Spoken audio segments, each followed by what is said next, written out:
Bismillahirrahmanirrahim. Assalamu alaikum, dear students. Hope you all will be fine with the grace of Almighty Allah. I am your English teacher of class 2. Yesterday, I have given you the homework of exercise A on book page number 19. Exercise A, write how, have or has about tricky words. Today, your parents will take your test number 20 in the test portion of your rough copies. Now, note down your today's homework. Today, the date is 11th May 2020 and the day is Monday. Your homework is English written plus oral. Learn exercise B plus C grammar of unit 4 from book page number 19. Play lecture number 19. Learn dictation words from book page number 16.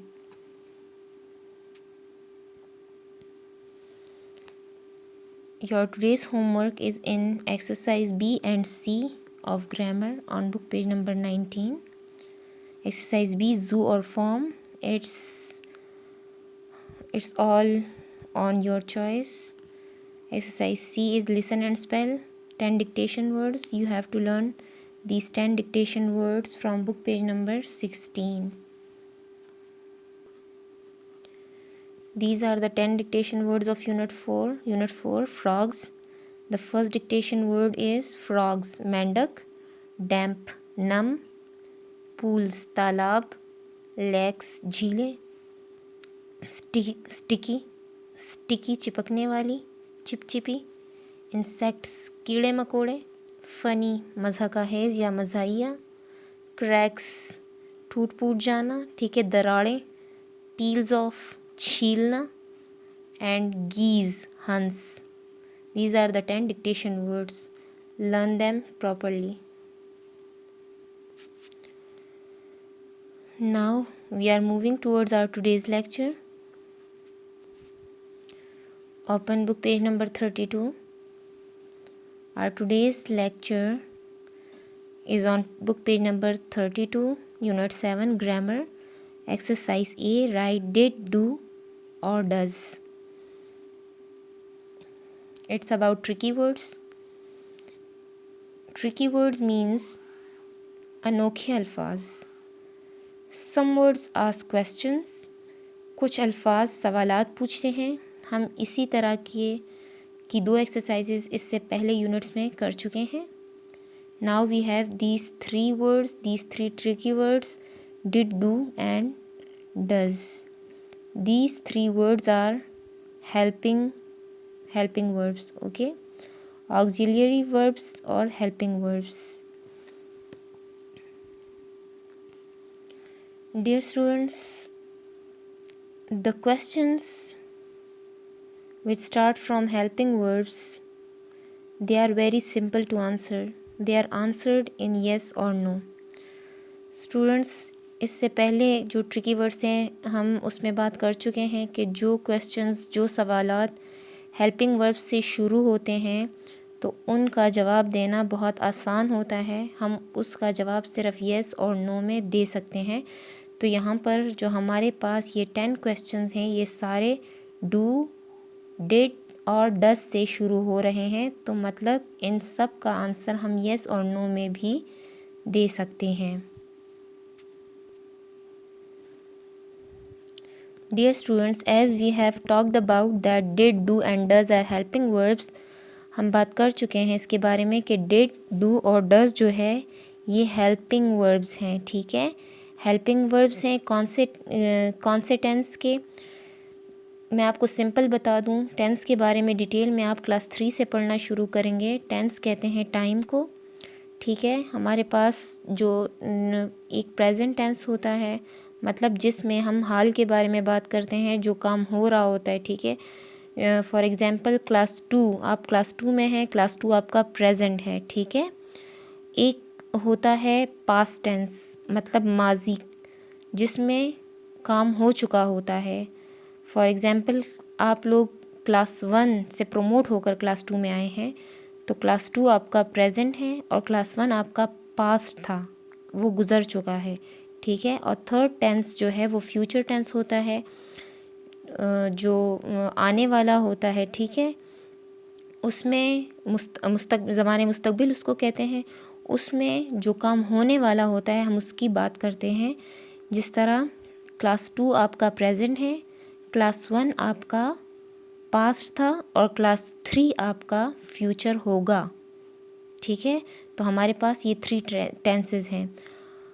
अब यहाँ पर मैं आपको ये क्यों बता रही हूँ, क्योंकि यहाँ पर जो ये हेल्पिंग वर्ब्स हैं डिड, डू और डज़, हम इनको मुख्तलिफ़ टेंसेस में यूज़ करते हैं। डिड को हम पास्ट टेंस में यूज़ करते हैं।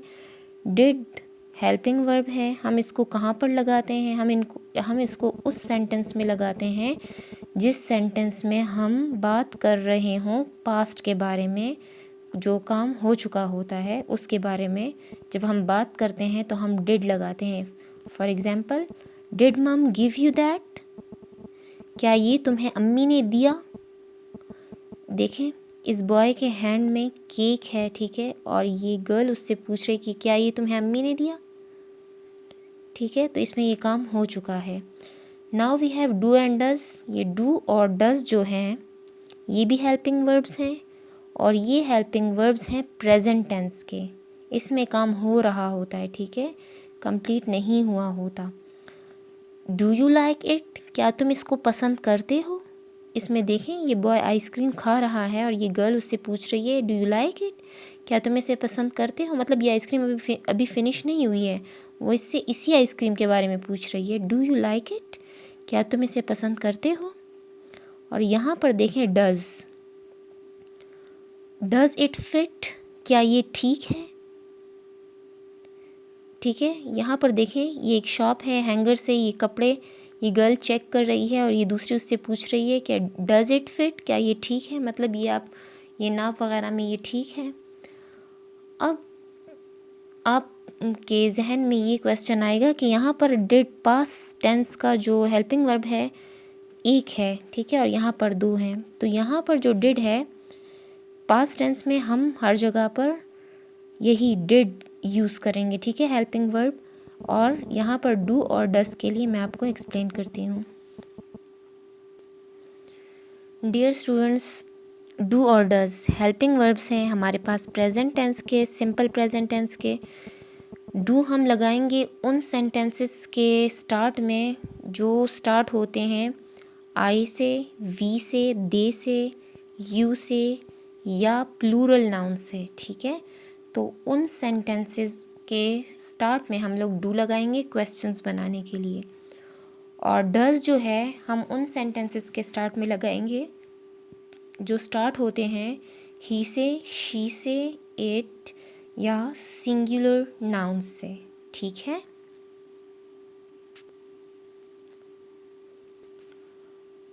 और पास्ट टेंस में जब हम पास्ट टेंस की बात करेंगे उसमें इन सब के साथ डिड ही लगेगा, ठीक है।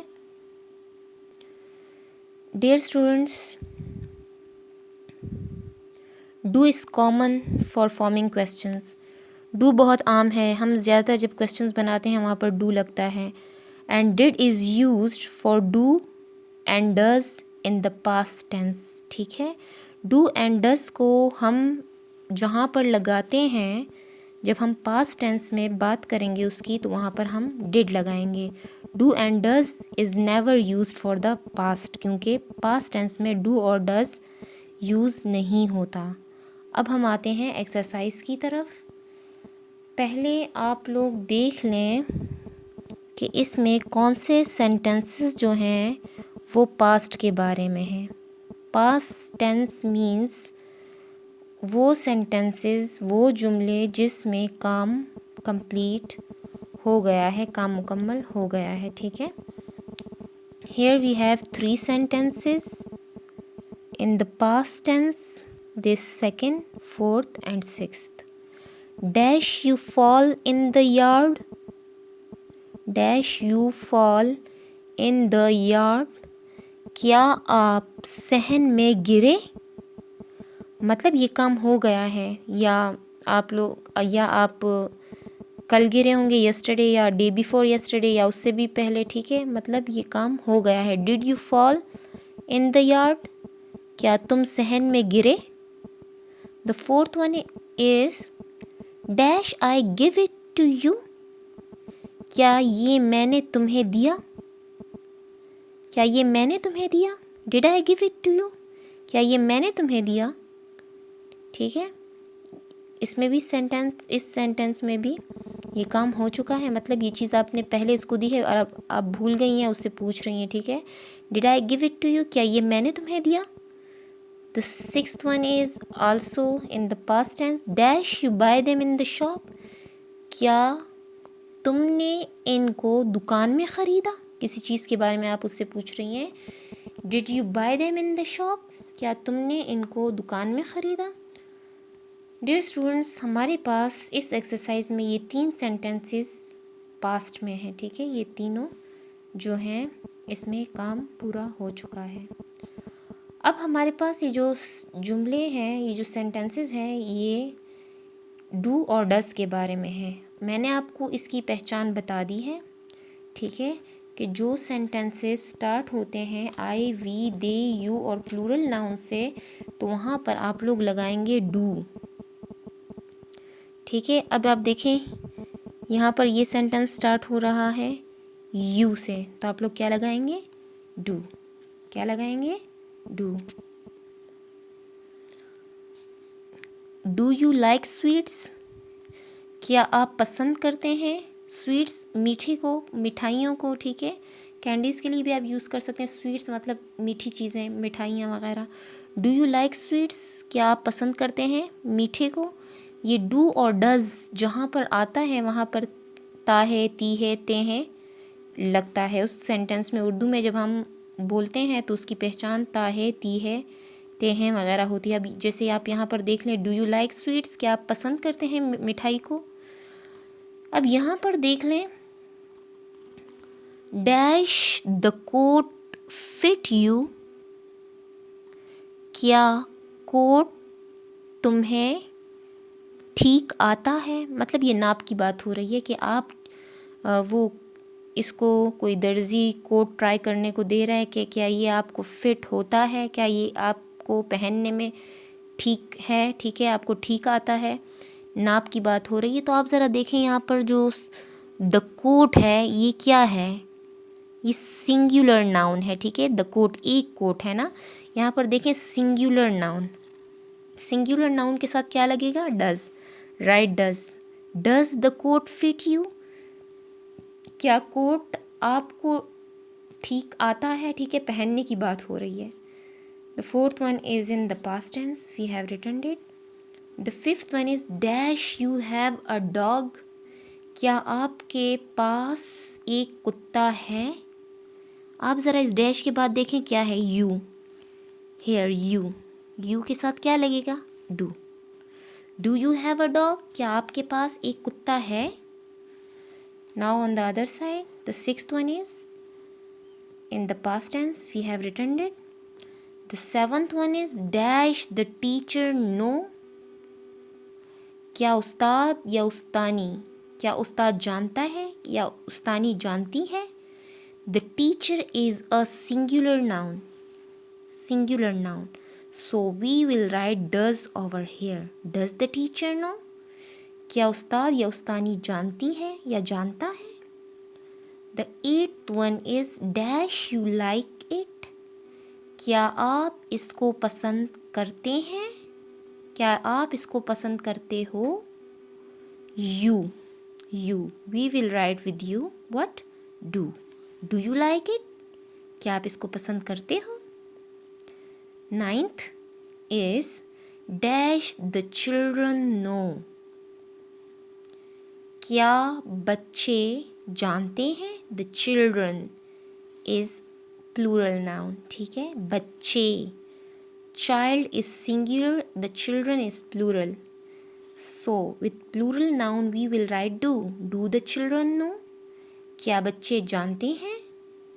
And the last one is dash he like bones, क्या वो हड्डियाँ पसंद करता है?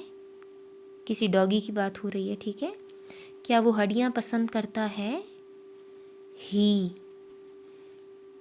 With he we will write does. Does he like bones? क्या वो हड्डियाँ पसंद करता है?